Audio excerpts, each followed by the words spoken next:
Kwaku is 9, and the village wakes with him, dust lifting in the sun, mango trees like sentinels. He runs barefoot, pockets full of polished stones and curiosity. At the garden edge, a man bends over wooden boxes, smoke curling like a slow prayer.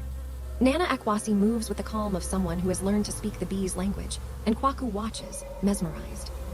Nana lifts Kwaku onto a crate and gives him the first rule: listen before you touch. He hums low and steady, and the boy learns that stillness is the beginning of trust. They walk among hibiscus and sunflowers, nomming tastes and colors as if reading secret pages. Nana shows Kwaku how flowers keep time, and the garden becomes a map of quiet riches. One morning, a bee rests on his wrist and does not fly away. He breathes slowly, and in that hush he feels the first lesson sink in. Gentle hands invite gentle wings. On a painted board, months are flowers, not numbers. Nana points to jasmine and mango blossom, and Kwaku learns to read a clock that ticks in petals and scent. Jasmine fades into sunflowers, and the garden changes its costume. Kwaku watches the cycle, the loud seasons and the quiet ones, and begins to see patience as a kind of work. For the first time, he stands beside an open hive with smoke. Nana guides his hands as he lifts a frame, and the comb shivers with gold. He glimpses the queen at work and holds a sliver of comb that oozes honey like sunlight. The taste teaches him what books rarely can. Sweetness is the result of tireless, small labor.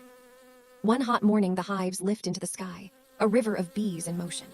Nana smiles and shows Kwaku how swarms are not panic but renewal, a family moving house with purpose.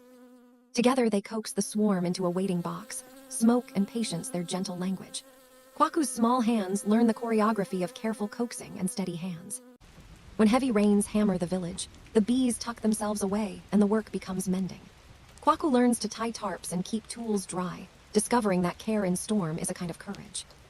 In the dim apiary, with wet wood and warm wax, he sharpens tools and listens to a faint, patient hum that promises return. When the warm season opens, Nana shows him how to uncap cells and let honey run like liquid sun. Kwaku's hands tremble as the first golden drift pools a taste of the whole garden in his mouth. Harvest becomes a village celebration, jars and baskets, children dancing, elders swapping wisdom.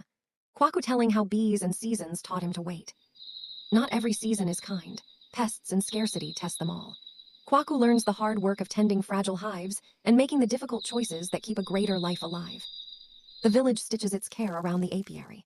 His hands grow surer as he helps treat frames and share the load of keeping hope alive. A weak hive hums back to life, and Kwaku leans in, eyes shining the small triumph of steady hands and patient waiting. Years and seasons braid together, and Nana gives him the painted flower calendar. Now Kwaku teaches the young ones to listen before they touch, and the honey they bottle tastes of patience, labor, and a community that keeps returning.